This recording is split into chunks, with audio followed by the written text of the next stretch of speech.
What's up, guys? So in the last video, a lot of you asked for Marth, and today I'm going to give you Marth. He actually didn't get that many changes, so it should be a pretty quick video compared to other ones. Up smash. Up smash now has 5 frames less end lag with an FF of 54. It comes out 1 frame faster at frame 12, and the launcher hit went from 3 damage to 16, which may indicate the launcher hit has the knockback and maybe a single hitting move. Assuming both these are true, and you don't have to pull people into the second hit with the sword, that's going to be a massive buff for the move, because that move was somewhat inconsistent. It would just be used a lot more because of slightly better frame data on it, and I think overall these are really good buffs to up smash. His grab. So his grab went from 7 frame startup to 6, which is really big. There's a lot of moves in Smash 4 only punishable by 6 frame grabs. So, yeah. His FAF and grab went up 4 frames to 34. His dash grab is up 1 frame to 9 frame startup, up 6 frames to 43 frame FAF. Pivot grab up 1 frame to 10 frame startup. So otherwise, outside of his standing grab buff, pretty standard grab changes. For his dodges, spot dodge has a buff. Now it's 26 frame FAF instead of 27. Forward roll also got a similar 1 frame treatment to being 30 FAF. And back roll is up to 35 frames FAF. So 4 frame nerf on the end lag. Pretty standard dodge changes as well. Don't think they matter too much. Now it's aerials. I normally skip over landing lag and say, oh yeah, landing lag, whatever, buff. But Marth is potentially cloud levels of oppression with his aerials now. Nair, 7 frame and landing lag. Fair, 10 frame landing lag. Bair, 10 frame landing lag. Up air, 8 frame landing lag. Down air, 14 frame landing lag.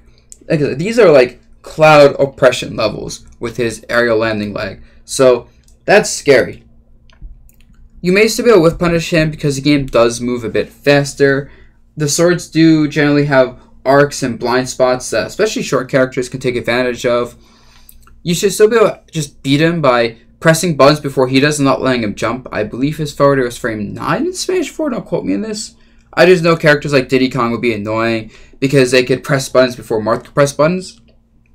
But yeah, once he gets in the air and has a chance to throw his aerials, I do expect him to be extremely difficult to challenge and deal with, even more than in Smash 4.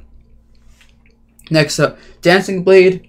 There's a lot of changes to this move, so I'm going to say if you want to learn more about them, you can just look up videos specifically about like the changes. But to summarize, the move is no longer a Rekka. You can't stall 1, 2, 3, 4.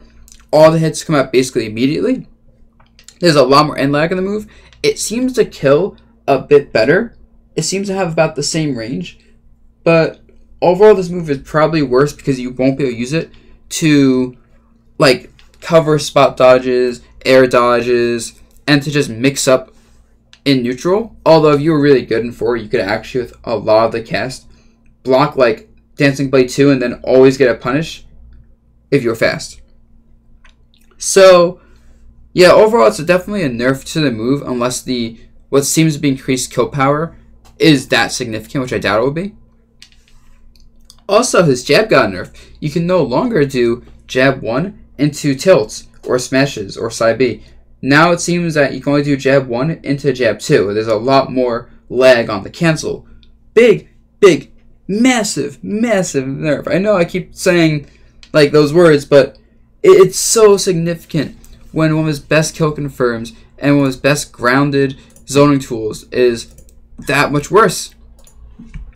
His counter has 4 frames more freeze, which I don't think matters much. It's not 20. Other things worth mentioning, assuming he has standardized magnet hands along with the rest of the cast, I think that's a big nerf considering his recovery is actually not that good by itself. Like, it just goes upwards with a hitbox that covers mainly in front of him, can be slightly angled, and the thing that made it good was how big the sweet spot and the magnet hands were. They were, especially the magnet hands, they were absurd on him. So assuming he has regular magnet hands, it'd be so easy to spike him in ultimate, and I think his offstage game is going to suffer more than most of the cast is suffering from the magnet hand changes and the edge guarding changes, which of course Marth, giant aerials, really good for edge guarding already. In Ultimate, I just expect him to be even better. You know, he's going to go off stage and kill people even more consistently. Pretty standard stuff.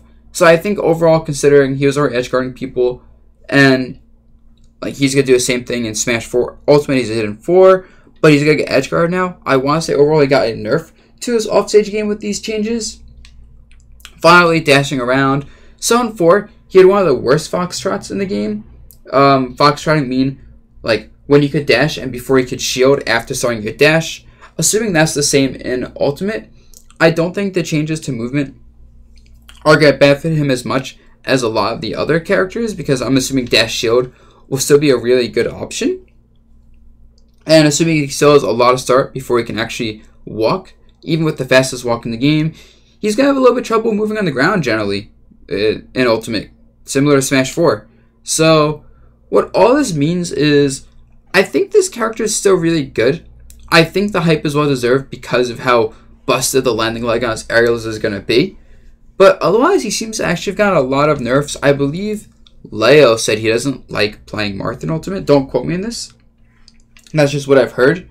So I know a lot of people also don't like their mains in Ultimate so far.